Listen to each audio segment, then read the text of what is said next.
Hello friends, welcome back to my YouTube channel. ഇന്നത്തെ ദിവസം എന്താ പറയുക, നല്ല മഴയാണ് കേട്ടോ. പുറത്തേക്ക് ഇറങ്ങാൻ പറ്റില്ല, നല്ല മഴയാണ്. പക്ഷേ രാവിലെ കുറച്ച് മഴ കുറവായിരുന്നു കേട്ടോ.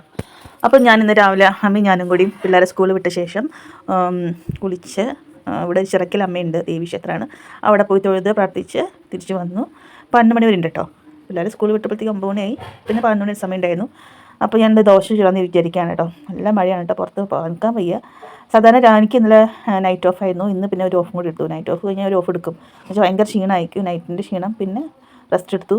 പിന്നെ ഇന്ന് ഞാനൊരു ഓഫ് എടുത്തിട്ട് പാചകം കുറച്ച്, ഇപ്പോൾ മഴയായതുകൊണ്ട് പുറത്തേക്ക് പോകാൻ പറ്റില്ല. അല്ലെങ്കിൽ ഞാൻ പുറത്തേക്ക് പോയി ഒന്ന് കറങ്ങി പിള്ളേരായിട്ട്. ഇപ്പോൾ ശനിയാഴ്ചയല്ലേ, പക്ഷേ ഇന്നാണെങ്കിൽ സ്കൂളുണ്ട് അവർക്ക്. അപ്പോൾ അതുകൊണ്ട് ഇന്ന് പോകാൻ പറ്റത്തില്ല. അല്ലെങ്കിൽ പിള്ളേരൊക്കെ പോയിട്ടൊന്ന് ചില്ല് ചെയ്തിട്ട് വരും. ഞാൻ ദോശ ഉണ്ടാക്കിക്കൊണ്ടിരിക്കുകയാണ് ഗൈസ്. സുടാ ദോശ. ഞാനും അമ്മയുള്ളൂ ഇപ്പോൾ വീട്ടിൽ. ഇപ്പോൾ വീട്ടിലാണെങ്കിൽ നെയ്യാണെങ്കിൽ ഇപ്പോൾ വീട്ടിലെ ആവശ്യങ്ങൾക്ക് വേണ്ടി ഞാൻ പുറത്തുനിന്ന് വാങ്ങിക്കുക ചെയ്യണം. പക്ഷേ കുട്ടികൾക്ക് കൊടുക്കുമ്പോൾ ഈ നെയ്യ് നമ്മൾ വീട്ടിൽ ഉണ്ടാക്കിയതാണ് കേട്ടോ, പാൽ വെച്ചിട്ടുണ്ടാക്കിയതാണ്.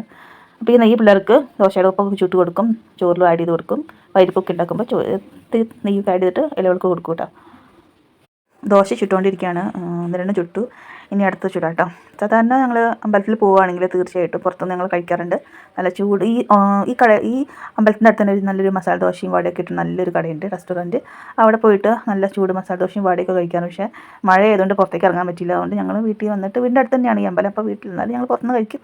പക്ഷേ ഇപ്പോൾ മഴ ആയതുകൊണ്ടൊന്നും പറ്റില്ല. അതുകൊണ്ട് ഞങ്ങൾ വീട്ടിൽ വന്നിട്ട് മസാല ദോശ അല്ലെങ്കിൽ സാധാ ദോശ ചുട്ടെടുക്കാൻ കേട്ടോ. ചട്നി എന്ന് പറയുമ്പോൾ നമ്മുടെ തക്കാളി സവോളയൊക്കെ ഇട്ടിട്ട് ഇങ്ങനെ വഴറ്റിയിട്ടിട്ട് മുളക് ചേർത്ത് വഴറ്റിയിട്ട് അരച്ച് കടുകിട്ടിട്ട് അതിലേക്ക് താളിച്ചിടും. അതാണ് ചട്നി. നല്ല സൂപ്പർ ചട്നിയാണ് കേട്ടോ, എനിക്ക് ഭയങ്കര ഇഷ്ടമാണ്. തേങ്ങാ ചട്നി തേങ്ങയ്ക്ക് വളരെ വില കൂടുതലായതുകൊണ്ട് തേങ്ങ എടുത്തില്ല. അതുകൊണ്ട് ഈ തക്കാളി ചട്നിയാണ് ഇപ്പോൾ ഉണ്ടാക്കിയേക്കണം കേട്ടോ. ഈസി റെസിപ്പിയാണ്. അത് ദിവസം ഞാൻ കാണിച്ചിട്ടുണ്ടെന്ന് തോന്നുന്നു, ഞാനൊരു വീഡിയോ ഇട്ടിട്ടുണ്ട്. അപ്പോൾ നമുക്ക് നമ്മുടെ സുട ദോശ റെഡി ആയിട്ടുണ്ട് കേട്ടോ.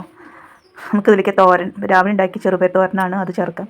അത് കുറച്ചെടുക്കാം. എനിക്ക് ഇഷ്ടമാണ് ഉപ്പേരി, അങ്ങനെ തോരൻ ഉണ്ടെങ്കിൽ ദോശ കഴിക്കാൻ ഭയങ്കര ഇഷ്ടമാണ് കേട്ടോ. കൂടുതൽ ഇഷ്ടം ചീര ഉപ്പേരിയൊക്കെ ഉണ്ടാകുമ്പോൾ എനിക്ക് ഭയങ്കര ഇഷ്ടമാണ് ദോശ കഴിക്കാനായിട്ട്. പിന്നെ നമ്മൾ ചട്നി തക്കാളിയും സവോളയും വറ്റൽമുളകൊക്കെ ജസ്റ്റ് എണ്ണയിലിട്ട് വഴറ്റിയിട്ട് കടുകിട്ട് വേവിച്ച് താളിച്ച നമ്മുടെ ചട്നി നല്ല ടേസ്റ്റാണ്. കുറുകി വന്നിട്ട് വല്ലാണ്ട് വെള്ളം ചേർത്ത് കഴിഞ്ഞാൽ ടേസ്റ്റ് ഉണ്ടാവില്ല. അങ്ങനെ കുറുകിയിരിക്കുമ്പോൾ പ്രത്യേക ടേസ്റ്റാണ്. അപ്പോൾ നമുക്കൊരു പിടിപ്പിടിക്കാം. നല്ല മഴയുണ്ട്, അപ്പോൾ നമുക്ക് ദോശ കഴിക്കാം കേട്ടോ. സൂപ്പറായിട്ടുണ്ട്, നല്ല ടേസ്റ്റ് ഉണ്ട്. അപ്പോൾ ഇത്രയുള്ള വീഡിയോ ഗൈസ്. ഈ വീഡിയോ ഇഷ്ടപ്പെട്ടെന്ന് വിശ്വസിക്കുന്നു. ഇഷ്ടപ്പെട്ടെങ്കിൽ ലൈക്ക്, ഷെയർ, സബ്സ്ക്രൈബ്. വേറൊരു വീഡിയോ ആയിട്ട് വീണ്ടും വരുന്നതായിരിക്കും. ബൈ.